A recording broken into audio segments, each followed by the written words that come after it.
শিবাভোগ হলো এক বিশেষ তান্ত্রিক প্রক্রিয়া। আজ আমি শিবাভোগ নিয়ে একটি রোমাঞ্চকর গল্প আপনাদের শোনাব। তার আগে জেনে নেওয়া যাক শিবাভোগ কী। এটি একটি তান্ত্রিক প্রয়োগ বিশেষ, যা কোনো বিরাচারী সাধক কোনো বিরাচারী পুজোর সময় বা কোনো বিশেষ তান্ত্রিক কর্ম প্রয়োগ করতে করে থাকেন। সংস্কৃতে শিবা শব্দের অর্থ হলো শেয়াল। পুজোর পর বিরাচারী সাধকের শিবাভোগ বা শিয়ালের উদ্দেশ্যে ভোগ নিবেদন একান্ত গুরুত্বপূর্ণ অঙ্গ। অনেক সম্প্রদায়ে আবার এটাও বলা হয় শিবাভোগ না দিলে পুজো বা কর্মই বিফল হয়। সেটা যার যে সম্প্রদায় বা গুরু নির্দেশ সেইভাবে করে থাকেন। কিন্তু শিবাভোগ মানেই পুজোর পর কিছু প্রসাদ শেয়ালের উদ্দেশ্যে দিয়ে এলাম, এটা নয়। বিষয়টা এতটাও সোজা না। এটা একটা বিশেষ তান্ত্রিক প্রয়োগ এবং যা যথেষ্ট ঝুঁকিপূর্ণ। তন্ত্রে বলা হয় স্বয়ং জগজ্জননী শিবার বেশ ধারণ করে আসেন সেই ভোগ গ্রহণ করতে। পুজোর পর বা কোনো তান্ত্রিক প্রয়োগের আগে মদ, মাংস, মাছ, পোলাও এইসব এক জায়গায় মেখে তাতে বিশেষ মন্ত্র জপ করে শিবার উদ্দেশ্যে নিবেদন করে কোনো জনমানব শূন্য স্থানে, বিশেষ করে শ্মশান, জঙ্গল কিংবা কোনো নির্জন স্থানে বা বিল্বমূলে সেই ভোগ শিবার উদ্দেশ্যে অর্পণ করে সেখানে সাধককে বসে শিবা আকর্ষণ মন্ত্র জপ করতে হয়। সাধকের যদি যথেষ্ট সাধন বল থাকে তবে মন্ত্র জপ করতে করতেই সেই স্থানে শিয়ালরূপী দেবী আবির্ভূতা হন এবং ভোগ গ্রহণ করে রব করতে করতে সাধককে আশীর্বাদ করে চলে যান। সেই আশীর্বাদে সাধকের সেই কর্ম সফল হয়। অনেক সময় অনেক বড় বড় সাধক এমন সব স্থানে এই শিবাভোগ অনুষ্ঠিত করেছেন যেখানে আশেপাশের চৌহদ্দিতে কোনো শেয়াল থাকে না, অথচ কোথা থেকে সেই মুহূর্তে শেয়াল এসে ভোগ গ্রহণ করেছেন। বহু সাধকের জীবনে এমন আশ্চর্য ঘটনা ঘটে গেছে। শিবা এসে ভোগ গ্রহণ করে সাধকের অভীষ্ট প্রাপ্তি হয়েছে, কিন্তু কোনো কারণে শিবার এসে যদি ভোগ গ্রহণ না করে বা চলে যায় কিংবা ক্রন্দন করে তাহলে সাধকের সমূহ বিপদ, এমনকি মৃত্যু পর্যন্ত হতে পারে। তাহলে আসুন আজকের গল্প শুরু করা যাক, যার নাম হলো শিবাভোগ।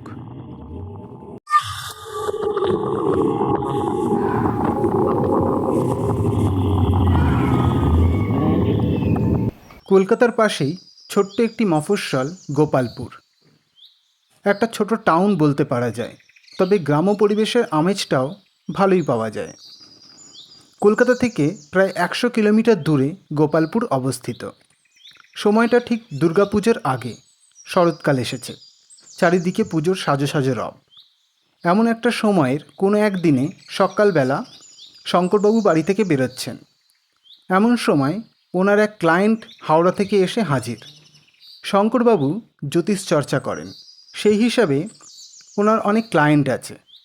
সাথে বছর 5 হলো তন্ত্রমতে গুরুকরণ করে তান্ত্রিক বিভিন্ন প্রক্রিয়া শিখছেন। ওনার গুরু কামাখ্যা মন্দিরে সাধনরত। হঠাৎ কোনো খবর ছাড়া ক্লায়েন্টকে আসতে দেখে উনি অবাক। বলে উঠলেন, আরে মথুরবাবু, আপনি সকাল সকাল কী ব্যাপার, আর আপনাকে এরকম বিধ্বস্ত লাগছে কেন? মথুরবাবু বলে উঠলেন, দাদা আমাকে বাঁচান, আমার খুব বিপদ, তাই ছুটে ছুটে আপনার কাছে এলাম। শঙ্করবাবু বললেন, কেন, কি হয়েছে? বসুন, একটু জল খান, শান্ত হন। এই বলে ওনাকে 1 গ্লাস জল দিলেন। জল খেয়ে মথুরবাবু শুরু করলেন, সপ্তাহ 2 আগের ঘটনা। আমার ছেলে দীপঙ্কর একদিন রাতে বাড়ি ফিরছিল আমাদের ওখানকার একটা শ্মশানের পাশ থেকে। হঠাৎ এক সাধু এসে ওর সামনে দাঁড়িয়ে ভিক্ষা চায়। যথারীতি ও পকেট থেকে কিছু টাকা তাকে দেয়। তারপর সেই তান্ত্রিক সাধু ওর সাথে টুকটুক করে কথা বলে জানান যে উনি বেনারস যাচ্ছেন, অনেকগুলো ব্রাহ্মণকে ভোজন করাবেন। ওনার কোনো এক সাধনার নিবৃত্তি হয়েছে, তাই সেই সাধনার অঙ্গ ছিল কিছু ব্রাহ্মণ ভোজন করানো। তাই সে পুনরায় ওকে বলে কিছু সাহায্য দিতে। তখন ও ক্ষমা প্রার্থনা করে চলেই আসছিল। কিন্তু সেই সাধু ওকে খুব জোর করে কাকুতি মিনতি করলে তখন সে তার মানিব্যাগ বার করে কিছু টাকা দিতে যায়, আর তখনই সেই সাধু ওর ব্যাগটা ছিনিয়ে দৌড় মারার চেষ্টা করে। তখন দীপঙ্কর ওকে ধরে খুব মারধর করে। দুজন ওই পথ দিয়ে যাচ্ছিলেন, সেই সময় তারাও সেই সাধুকে মারধর করে শেষে থানায় নিয়ে যায়। সাধু আমার ছেলেকে শাসায় যে সে ওকে ছাড়বে না, ধ্বংস করে দেবে, এমন কথা উনি বলেন। পরের দিন উনি থানা থেকে ছাড়া পেয়ে আমার অজান্তে আমার বাড়ি দেখে যায়। সেটা আমাকে আমার পাড়ার এক দোকানদার জানান যে কোনো এক সাধু দীপঙ্করের নাম করে বাড়ির খোঁজ করছিল। তার দুদিন পর থেকে দীপঙ্কর অসুস্থ হতে শুরু করে। রোজ বমি করছে, বমির সাথে রক্ত উঠছে। ডাক্তার দেখানো হলো, অনেক ওষুধ খাওয়াচ্ছি, কিছুতেই কিছু হচ্ছে না, চেহারা ভেঙে পড়ছে। তখনই আপনার কথা মনে পড়ে গেল এবং ছুটে এলাম। এই রোগ ডাক্তার সারাতে পারবে না, এ আমি বেশ বুঝেছি। এটা ওই কাপালিক সাধুর কাজ, ও নিশ্চয়ই আমার ছেলেকে কিছু করেছে। শঙ্করবাবু বললেন, বুঝলাম ব্যাপারটা, কালা জাদু দ্বারা কিছু করা হয়েছে। এই সময় ওকে বাঁচাতে গেলে তান্ত্রিক প্রয়োগ করে আপনার ছেলেকে সুরক্ষা কবচ প্রদান করতে হবে, আর তা অতি শীঘ্র। বলে উনি পঞ্জিকা নিয়ে বসে দেখলেন দুদিন পর মহালয়ার অমাবস্যা।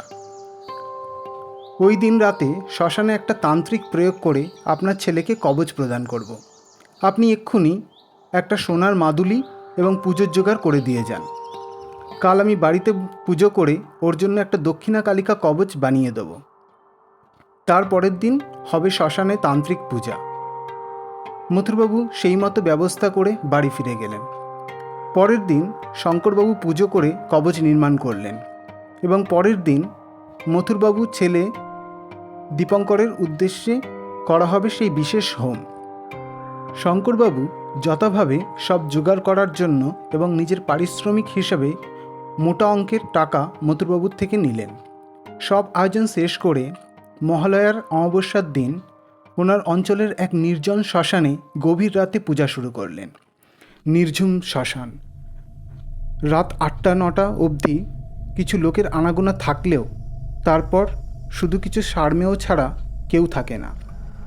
আর যদি একটা দুটো শবদেহ দাহ করতে আসে তবে 2-1জনকে দেখা যায়, তাও নদীর ধারে একটু জঙ্গলে ঘেরা এই স্থানটিতে তেমন কেউ আসে না।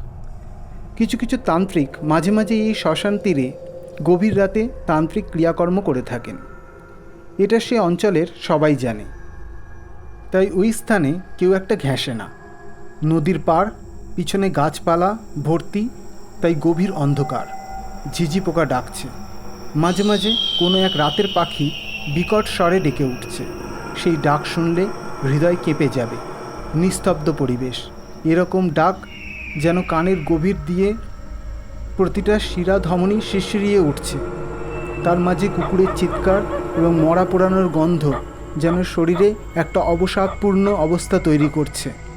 শঙ্করবাবু, মথুরবাবু, ওনার ছেলে দীপঙ্কর এবং শঙ্করবাবুর নিয়ে আনা 2জন ওনার শিষ্য, এই মোট 5 জন। সব জোগাড় সেরে পুজো শুরু হলো। সংস্কৃত মন্ত্রে শ্মশানের বাতাবরণ মুখরিত হয়ে উঠল। শরীরে যে অবসাদ উপস্থিত হয়েছিল জগজ্জননীর আবির্ভাবে তা দূরীভূত হলো। সকলের মন যেন শান্ত হয়ে গেল। কিন্তু কিছুক্ষণ পুজো চলার পর হঠাৎ কোথা থেকে দমকা হাওয়া উপস্থিত, সব যেন লণ্ডভণ্ড করে দেয়। পরিষ্কার আকাশ, অথচ এত হাওয়া কিসে বোঝা যাচ্ছে না। এ যেন বাতাস নয়, কালবৈশাখীর ঝড়। পুজোর অনেক উপকরণ উড়ে চলে গেল। দ্বীপ সকল নির্বাপিত হয়ে গেল। সবাই মিলে পুজোর সামগ্রী আগলাতে আগলাতে হিমশিম খেয়ে গেল। শঙ্করবাবু জপে বসলেন। এদিকে ঝড় বইছে, ওইদিকে উনি জপ করে চলেছেন। এরকম মিনিট 5-7 চলল। তারপর গিয়ে ঝড় আস্তে আস্তে থামল। শঙ্করবাবু বললেন, আমি যে আপনার ছেলের প্রতিকার করছি তা ওই কাপালিক জানতে পেরেছেন। উনিও এই কর্মকাণ্ড ভণ্ড করার চেষ্টা করছেন। কাজটা যতটা সোজা মনে করেছিলাম ততটা হবে না। এই বলে উনি আবার পুজো শুরু করলেন। মায়ের ভোগ হিসাবে নিবেদিত হলো পরমান্ন। মাটির সরাই কাঠের জালে শ্মশানেই শঙ্করবাবুর শিষ্যরা বানিয়েছিলেন। পুজো শেষ হতে হোম শুরুর তোড়জোড় শুরু হয়ে গেল। যজ্ঞকুণ্ড নির্মাণের কাজ আগে থেকেই করা ছিল মাটি আর ইট দিয়ে। বেলকাঠ দিয়ে কুণ্ড সাজিয়ে হোম শুরু করা হলো। শঙ্করবাবু মন্ত্র উচ্চারণ করতে করতে হোম কাষ্ঠে অগ্নি সংযোগ করলেন। অগ্নি সংযোগ করার সাথে সাথে আবার দমকা হাওয়া। সবাই মিলে ঘিরেও সেই হাওয়া আটকাতে পারছেন না। আশেপাশের গাছ তোলপাড় হয়ে যাচ্ছে। শ্মশানের সেই কালো গভীর অন্ধকার বিদীর্ণ করা সেই হোমের আগুনের আলো যেন কমে আসছে। শঙ্করবাবু প্রাণপণ চেষ্টা করছেন সেই আগুনকে জ্বালিয়ে রাখার, তাই উনি বিঘ্ননাশক জপ চালিয়ে যাচ্ছেন। শেষে একটু হাওয়া কমতে হোম প্রক্রিয়া আবার শুরু হলো। শ্মশানে হোমের মন্ত্ররূপ শব্দ গমগম করতে থাকলো। কিন্তু একই ঘটনা, মথুরবাবু হঠাৎ লক্ষ্য করলেন হোমকুণ্ডে ফাটল ধরেছে এবং সেখান থেকে জল নির্গত হচ্ছে। হোমের আগুন চচ্চর করে শব্দ করছে। কিছুক্ষণ পর সেই জলের পরিমাণ বাড়তে থাকলো এবং সেই জল আসন এবং পূজা সামগ্রী ভিজিয়ে দিতে শুরু করলো। কি অদ্ভুত! হোমকুণ্ড থেকে এত জল কোথা থেকে আসছে? সবাই অবাক হয়ে ভয়ে সন্ত্রস্ত হয়ে গেল। শঙ্করবাবুও একটু ভয় পেয়ে গেলেন এবং হোম চালিয়ে গেলেন। এরকমভাবে হোম যখন শেষের পথে, তখন ঘটল এক ভয়ঙ্কর ঘটনা। এক অদ্ভুত ভয়ঙ্কর আওয়াজ ওনারা শুনতে পেলেন। তারপর সেই শব্দ আরও গাঢ় হয়ে এলো। সবাই খুব ভয় পেতে লাগলো। হোমের মন্ত্র এবং সেই ভয়ঙ্কর শব্দ চারিদিকে অনুরণিত হতে এক অদ্ভুত শব্দের সৃষ্টি হলো। সেই পরিবেশ যেন শত জন্মে মনে রাখার মতো। ভস্মচিতা থেকে উঠে আসা মরার তামসিক গন্ধ, তার সাথে হোমের ঘি পোড়া সাত্ত্বিক গন্ধ মিলে যেন একাকার হয়ে গেল। তেমনি মন্ত্রের পবিত্র ধ্বনির সাথে সেই হৃদয় কাঁপানো ভয়ঙ্কর ধ্বনি, সাথে খ্যাঁকশিয়ালের আওয়াজ, সব মিলে এক ভয়ঙ্কর চেহারা নিল এই শ্মশান। যেন সাত্ত্বিক ও তামসিক গুণের মধ্যে যুদ্ধ শুরু হলো। এরকম পরিবেশ অনুভব করা সত্যিই ভাগ্যের ব্যাপার। কপালে কি আসতে চলেছে কেউ জানে না। সেই ভয়ের সাথে এরকম পরিবেশ শরীরে যেন এক মায়া জাগানো অনুভূতি সৃষ্টি করলো। এরপর মৃত্যু এলেও যেন আক্ষেপ নেই। সবাই সেই শব্দ শুনে এদিক ওদিক চাইতে শুরু করলেন। তখনই শঙ্করবাবুর এক শিষ্য দেখতে পেলেন দূরে এক পাখি উড়ে আসছে। বিশাল তার ডানা, অন্ধকারের মধ্যে আবছা দেখা যাচ্ছে সেই পাখিটিকে। ভয়ঙ্কর চিৎকার করতে করতে আসছে। যে কোনো নিশাচর পাখির ডাক হার মানবে সেই মায়াবী পাখির ডাকের কাছে। একটু নিকট হতেই সবাই সেই পাখির চেহারা দেখে চোখে ধূত্রফুল দেখতে শুরু করলো। সবার চক্ষু চরক গাছ। কুৎসিত দেখতে সেই পাখিটিকে। এরকম পাখি কেউ কোনো দিন দেখেনি। চোখ দুটো যেন লাল জ্বলন্ত কয়লার মতো জ্বলছে। বিশাল লম্বা ঠোঁট, মুখটি হিংস্র কোনো সরীসৃপের মতো। যেমন লম্বা তেমনি চওড়া। সেই পাখি যখন একদম নিকটে পুজোর স্থানের কাছে এসে উপস্থিত, তখন তার সেই ডাক কেউ আর সহ্য করতে পারল না। কানে আঙুল দিয়ে দূরে সরে গেল। শঙ্করবাবুও মন্ত্র বন্ধ করে কানে হাত দিলেন এবং সেই পাখি সরাসরি এসে যজ্ঞকুণ্ডে ঝাঁপ দিয়ে কোথায় যেন মিলিয়ে গেল। হোমকুণ্ড নির্বাপিত হলো। শঙ্করবাবু বিষণ্ণ মুখ নিয়ে উঠে দাঁড়িয়ে পড়লেন। চারিদিকে ঘোর অন্ধকার। চিৎকার করে বলে উঠলেন, না, আমি পারলাম না। এই কথা শুনেই মথুরবাবু কেঁদে উঠে বলে উঠলেন, তাহলে আমার ছেলে কি আর বাঁচবে না দাদা? এরপর কি হবে? শঙ্করবাবুরও মুখ কাঁদো কাঁদো হয়ে গেল এবং বললেন, আমি তো নিজেই জানি না এরপর কি করণীয়। সংকল্প পূরণ করতে পারলাম না। আমি একটা বড় ভুল করে ফেলেছি। অর্থের লোভে এই কর্ম নিজেই করে নেব ভেবে আমি নিজের গুরু অনুমতি না নিয়ে শ্মশানে এই ভয়ঙ্কর কাম্যকর্ম করতে চলে এসেছি। তাই ভগবতী আমার প্রতি কুপিতা হয়েছেন। কাপালিক যে এই রকমভাবে উল্টো ক্রিয়া শুরু করবে তা আমার জানা ছিল না। এখন যদি আমাকে এবং আপনার ছেলেকে বাঁচাতে পারেন, তিনি হলেন একমাত্র আমার গুরু। আমাকে ওনার শরণাপন্ন হতে হবে, ওনার পা ধরে ক্ষমা প্রার্থনা করতে হবে এবং প্রার্থনা করতে হবে রক্ষা করার। তাছাড়া আর কোনো উপায় নেই। এই ঘটনার একদিন পরেই ওনারা কামাখ্যার উদ্দেশ্যে রওনা হলেন। শঙ্করবাবু, মথুরবাবু এবং ওনার ছেলে দীপঙ্কর। দীপঙ্করের শরীর আরও খারাপ হতে থাকছে। কোনো রকমে ওষুধ খাইয়ে ওকে নিয়ে যাওয়া হচ্ছে।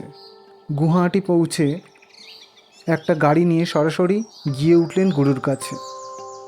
কামাখ্যা মন্দির থেকে আরও কিছুটা দূর ওনার গুরুর সাধনস্থল। চারিদিকে গাছপালা ভর্তি। একটা নির্জন স্থানে ওনার ছোট্ট আশ্রম।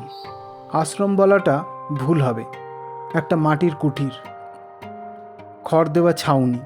কুটিরের দালানে একটা বিশাল যজ্ঞকুণ্ড।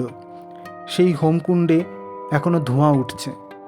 হোমের ধোঁয়ার সুন্দর গন্ধে আশ্রম ম ম করছে। শঙ্করবাবু বললেন, এই কুণ্ডের অগ্নি কখনো নির্বাপিত হয় না। গুরুদেব নিত্য এখানে হোম করেন। পাখির কলরবে চারিদিক মুখরিত। সুন্দর সব ফুলের গাছ। ফুলের গন্ধ সেই হোমের ধোঁয়ার গন্ধের সাথে মিশে অনবদ্য অনুভূতি সৃষ্টি করছে। একটা ধনাত্মক শক্তি যে আশ্রমে প্রবাহিত হচ্ছে তা বোঝা যাচ্ছে। একটু দূরে একটি ছোট্ট মাটির কুটির এবং তার পাশে একটা খুব বড় কুটির।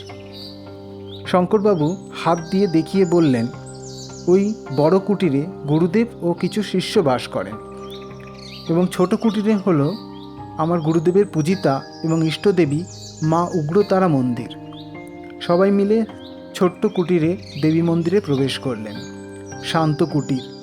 একটা বেদির ওপর দেবী উগ্রতারার ভয়ঙ্কর মূর্তি, লম্বোদরী দেবী মূর্তি, বাকছাল পরিবৃতা, গলায় মুন্ডমালা, নীলবর্ণা, জিহ্বা বার করে আছেন এবং ভীষণ বদনা।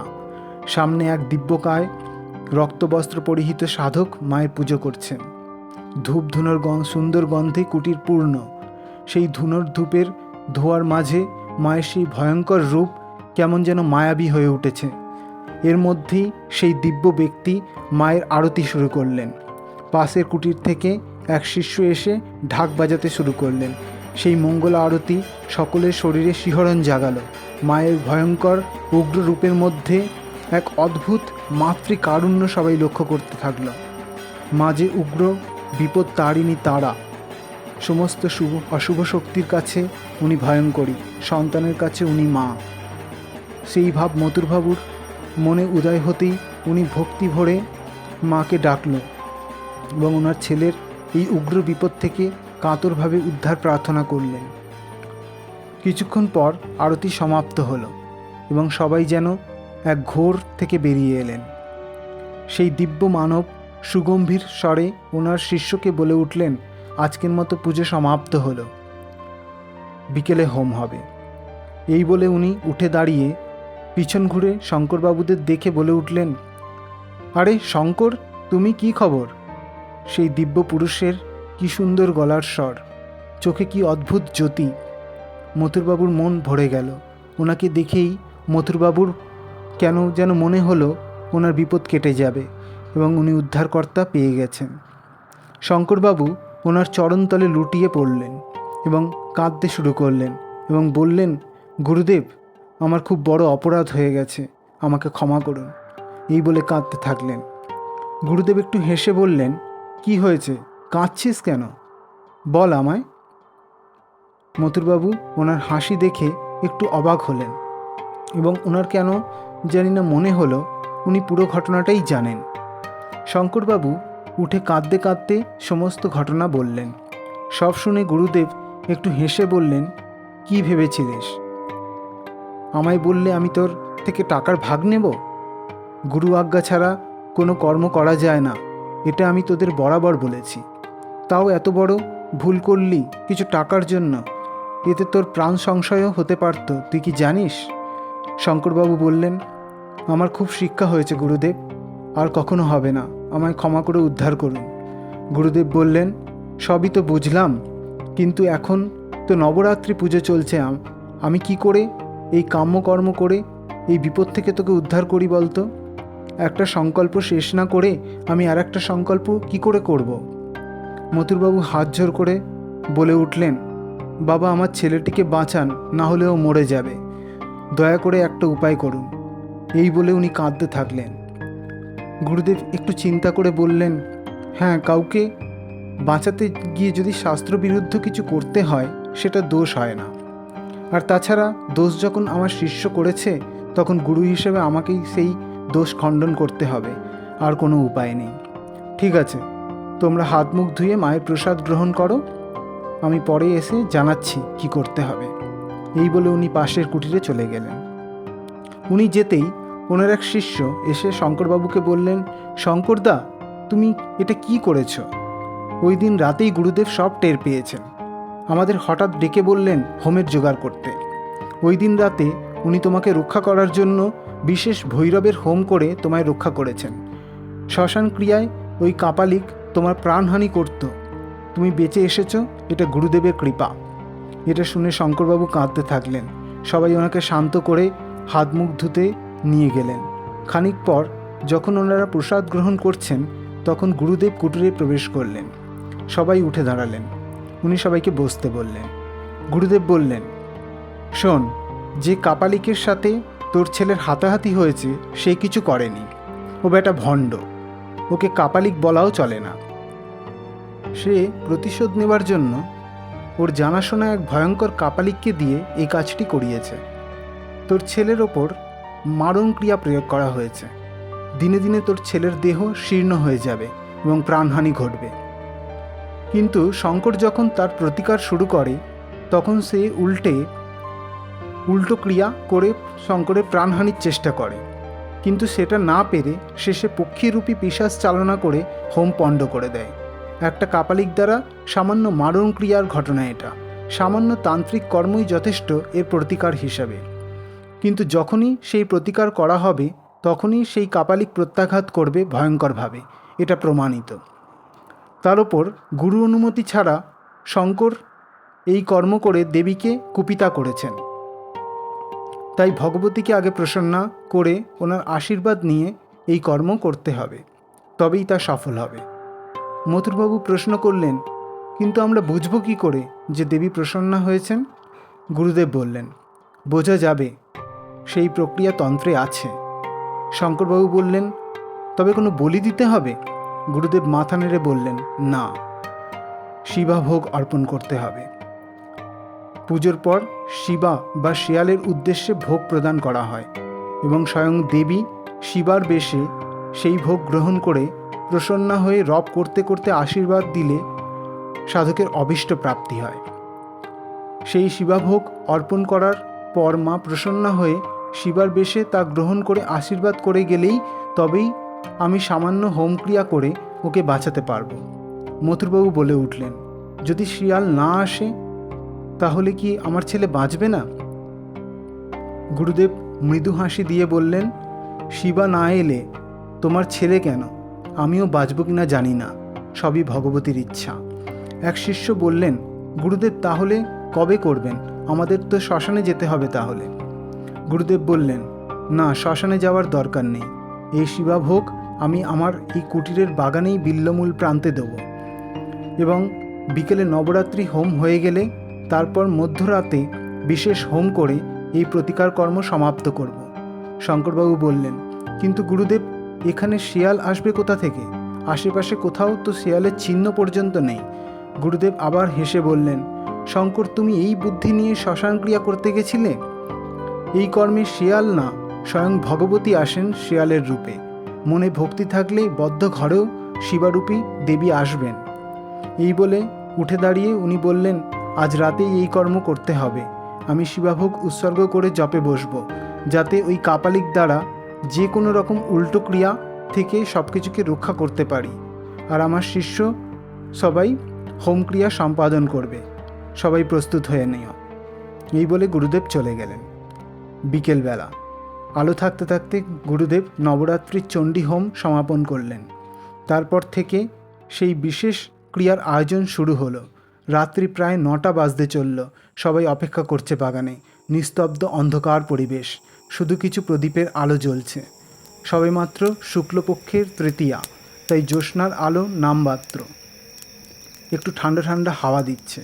পাশেই আগুন জ্বেলে মায়ের ভোগ, মাছ, মাংস, পরমান্ন রান্না করছেন শিষ্যরা। সবাই তাকিয়ে দেখলেন গুরুদেব আসছেন। উনি সোজা এসে কোনো কথা না বলে পূজা শুরু করলেন। দিব্য ওনার কণ্ঠস্বর। সংস্কৃত মন্ত্রপাঠে আকাশ বাতাস মুখরিত হয়ে উঠল। দেবী ঘট পাতা হলো এবং দেবী যন্ত্র অঙ্কন করা হলো। মাকে আবাহন ও প্রাণ প্রতিষ্ঠা করে দেবীর ষোড়শ উপাচারে পূজা এবং ভোগ নিবেদন করে পূজা সম্পন্ন করা হলো। রাত প্রায় 12:30। এরপর গুরুদেব বিল্ল বৃক্ষতলায় আসন নিয়ে গেলেন। শিষ্যরা সাথে মাছ, মাংস, পোলাও এবং মদ্য এক পাত্রে রেখে সেখানে নিয়ে গেলেন। গুরুদেব সেগুলি শোধন করে শিবার উদ্দেশ্যে উৎসর্গ করে শিবা আকর্ষণ মন্ত্র জপ করতে বসলেন। নির্জন প্রকৃতি, একটা কোনো শব্দ নেই, শুধু ঝিঝি পোকার ডাক ছাড়া। সবাই চুপচাপ দাঁড়িয়ে আছেন চিন্তায়। কি হবে, শিবা আসবে তো? এমন সময় ঝোপের মধ্যে থেকে যেন কেউ আসছে এমন অনুভূত হলো। আস্তে আস্তে সেই শব্দ তীক্ষ্ণ হতে থাকলো। হঠাৎ দুটি জলজল করা চোখ সবাই দেখতে পেল ঝোপের কাছে। ধীরে ধীরে এগিয়ে আসছে বিল্লমূল প্রান্তে।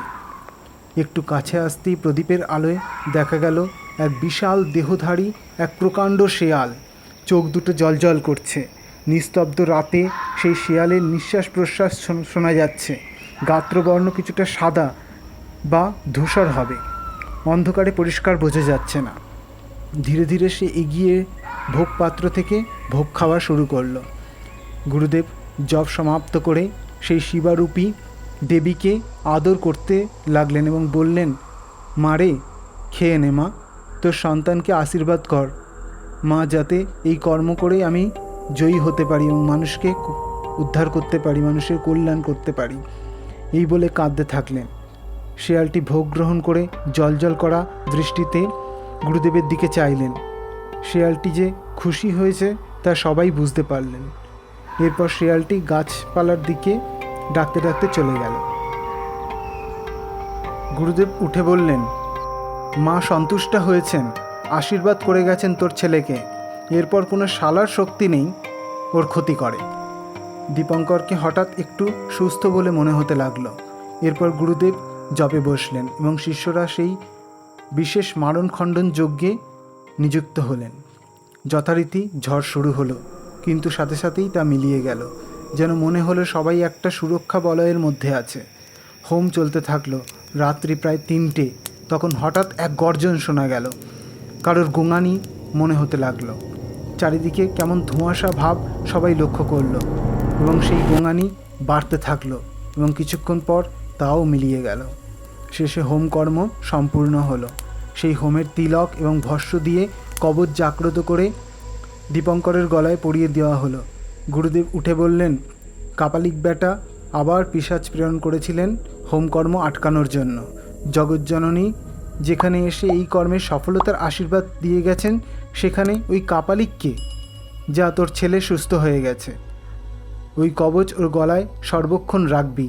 কোনো তান্ত্রিক, কাপালিক, পিশাচ, বেতাল, যক্ষ কেউ তোর ছেলের কিচ্ছু করতে পারবে না।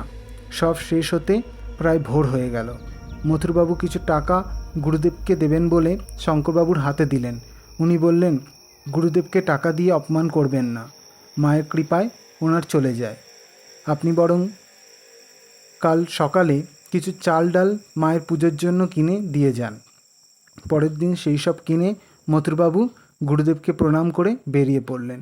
2 দিনের মধ্যেই ওনার ছেলে সুস্থ হয়ে গেল। এইরূপভাবে শিবাভোগ প্রয়োগ করে বহু অসাধ্য সাধন তান্ত্রিকরা যুগ যুগ ধরে করে আসছে। তাই শিবাভোগ হলো একটি বিশেষ তান্ত্রিক প্রক্রিয়া, যা অত্যন্ত গুরুত্বপূর্ণ একটি তান্ত্রিক প্রয়োগ অঙ্গ। আমার এই নিজের রচনা করা গল্পের মাধ্যমে শিবাভোগ কী তা আপনাদের বোঝানোর চেষ্টা করলাম। ভুল ত্রুটি ক্ষমা করবেন এবং ভালো লাগলে সাথে থাকবেন।